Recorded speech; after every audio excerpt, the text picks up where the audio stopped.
If the NVIDIA app won't open, crash, or do anything on Windows 11, here's exactly what to do. Step 1. Restart NVIDIA services. Press Windows plus R, type services.master of science, and hit enter. Find these three. NVIDIA Display Container LS.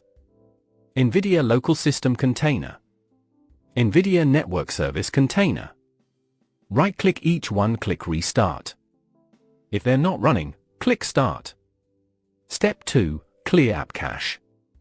Press Windows plus R, type %localappdata%NVIDIA.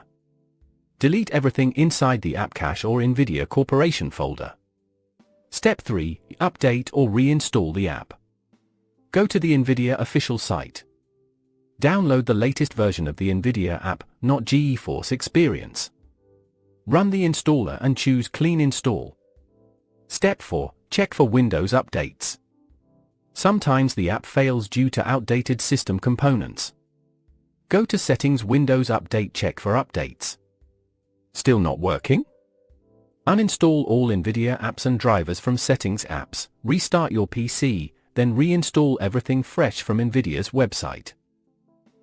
That's it, your NVIDIA app should now launch and work properly on Windows 11. Let me know if you want the fix for driver crashes or black screen errors too.